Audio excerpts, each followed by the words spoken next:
Seguramente lembrades que este foi o primeiro ano no que non se podía facer unha consulta pública, como si se podía ata este último ano, de todo o relacionado coas publicacións dos tribunais das oposicións. Ata estas oposicións ti entrabas na página web edu.xunta.gal/oposicións e aí podías consultar públicamente e con total liberdade, pois, por exemplo, os chamamentos dos tribunais, as notas das persoas que superaron a primeira parte ou todo o proceso selectivo, o baremo provisional, o baremo definitivo. Que pasou este verán? Pois que todo iso bloqueouse e só podía acceder a esa información o persoal que estaba matriculado nas oposicións. Como era de esperar, todo isto deu lugar a unha serie de comentarios a favor ou en contra. Con este vídeo non é a miña intención mostrarme nin a favor nin en contra disto, simplemente o que vou facer é contarvos unha serie de cousas que ocorreron grazas a que a consulta dos tribunais era pública. Estou seguro de que se non fose público, nada do que vos vou contar a continuación teria ocorrido. Antes de deixarvos coa intro do vídeo, vou eliminar del algo que realmente me está molestando e que estou facendo inconscientemente, que é publicidade gratuita, como vedes aquí, o Corte Inglés e a súa volta al cole. Así que vou eliminar e vai a intro.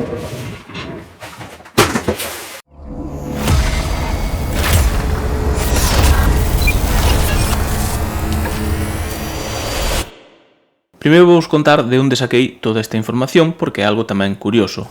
Eu teño unha manía que é que non me podo ir de vacacións sen deixar a casa totalmente organizada e recollida.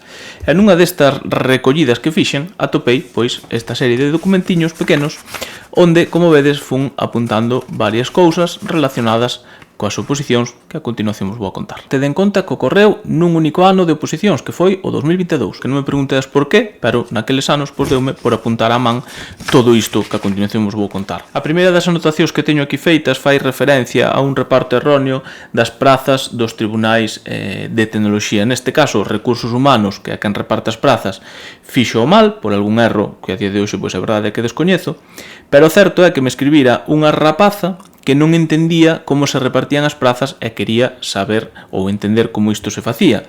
Entón, eu expliqueille, calculeille, fixemos o reparto e démonos conta de que estaban mal repartidas as prazas.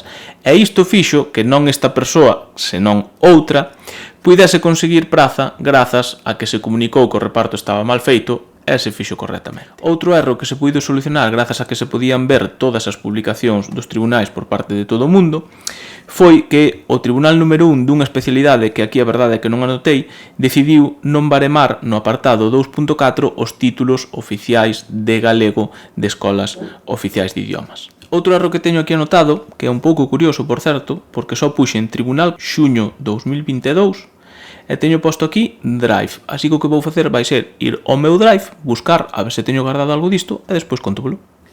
A verdade é que acabo de alucinar porque non lembraba, prométovolo, absolutamente nada do que vos vou ler a continuación, porque o teño todo moi ben guardadiño, efectivamente, aquí no meu Drive. O primeiro que vos vou ler é a mensaxe que recibín dunha opositora, que di: se unha persoa se presenta á oposición e cando entrega o sobre da primeira parte di que non vai ler, ten que aparecer como non presentada no documento do acto de presentación. Sucedeu no tribunal que sexa, da especialidade que sexa, e xusto por esa persoa somos os que menos opositores temos. De outro xeito, igualámonos con outro tribunal. Isto dimo porque, lóxicamente, o reparto de prazas por tribunal faise en función da xente presentada ao acto de presentación. Por iso ela pregunta isto. Entón, eu contéstolle, nese caso, o non presentado aparecerá na primeira proba, porque a presentación foi. Entón dime, entón tería que aparecer como presentado. No documento do acto de presentación xa aparece como non presentado. Entón eu respóndolle, non presentado no acto de presentación cando foi, non ten sentido. Despois, grazas a que podía acceder á web de oposicións e comprobar todo o que me estaba dicindo, decidín contactar co presidente deste tribunal. Entón escribolle, hola, trasládoche unha información que me pasa unha opositora do teu tribunal. Segundo ela di, unha opositora chamada, como se chame, manifestou na primeira proba que non ia ler. En consecuencia, puxésteslle non presentado no acto de presentación. Tendo en conta o anterior, se o reparto de prazas entre tribunais se fai como indica a orde que convoca as opos, é dicir, cos presentados ao acto de presentación, ao oporlle a esta opositora un non presentado, cando realmente foi a presentación e a primeira proba, o voso tribunal sairía prexudicado e seguramente recibirá de reclamacións neste sentido. Lóxicamente eu non sei se o que me din é certo, pero preferín para pasarche a info por se che fose de axuda. Un saúdo e ánimo coas opos. Esa foi a mensaxe que eu lle mandei ao presidente do tribunal. E o presidente do tribunal respóndeme: moitas grazas, entendo totalmente o teu plantexamento, pero trasladoche a información que hai información e instruccións literais que nos deron nunha reunión que tivemos o 30 de maio no acto de presentación ao presidente das opos. E dime que lles dixeron que non vir á presentación implica non presentado, non vir á primeira proba implica non presentado, non vir á segunda proba tamén, e non vir á sesión de lectura tamén. Insistiu en que se considera presentado a OPO quen abra o sobre de lectura. E dime tamén, por certo, o do reparto de prazas, o que se nos dixo é que arranca dos presentados ao acto de lectura. Fíxate que ese argumento coincide co que estou a dicir, coas instruccións do primeiro día, que por certo se mencionaba a presentación non podemos actuar de outro xeito unha aperta. Eu, cando recibín isto, lóxicamente, dixen, isto está fatalísimo, porque non se reparten, non é certo que o reparto de prazas, como me dicía o presidente, se faga en función dos presentados ao acto de lectura, non. O reparto faise en función dos presentados ao acto de presentación. E xusto, dali a unha hora, recibo outra mensaxe do presidente do tribunal, e dime: Pablo, tras falar con X persoa, ten razón a compañeira. Xa fixemos a rectificación e xa comuniquei a persoal secundaria. Aínda que efectos de convocatoria para lectura de nota non virá a primeira ou segunda proba supón un non presentado, efectos administrativos, ao ir ao acto das 9, o de presentación, contabiliza como presentado e inflúe no reparto de prazas. Graciñas polo aviso, porque evitamos un hipotético problema.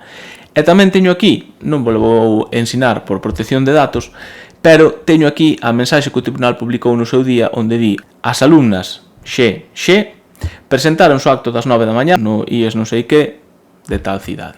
Outro erro que teño aquí anotado é que si recordo, este sí que o recordo perfectamente como se fose agora mesmo, é que houbo unha especialidade, concretamente a de debuxo, na que se estaba puntuando mal a experiencia docente.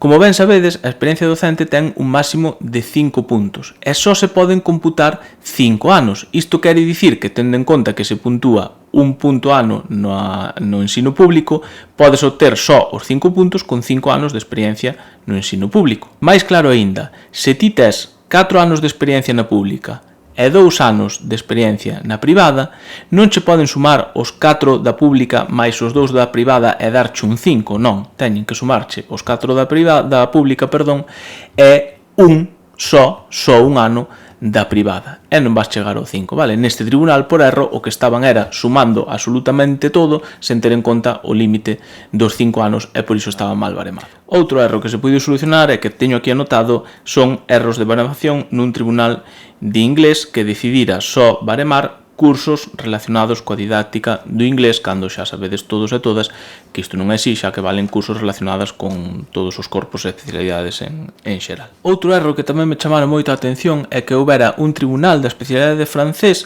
que non sei por que non baremaban con números decimais, é dicir, todo o mundo, absolutamente todo o mundo, tiña puntuación en números redondos. Lóxicamente, isto puidose ver na página web de oposicións, comunicouse ao tribunal e solucionárono nun pispás, vamos, pero bueno, é un erro curioso que por algún erro ou algún motivo na aplicación só lles calculaba en números redondos en decimais. Tamén teño aquí outra anotación dun tribunal de inglés, pois que non baremaba a experiencia docente en Galicia se non se lle entregaba a folla de servizos, cando isto está indicado claramente na convocatoria que non é así, xa que o tempo traballado no ensino público galego barémase de oficio. Os opositores o que tedes que facer é escribir o tempo que traballastes, pero non hai que achegar a folla de servizos como pedía este tribunal.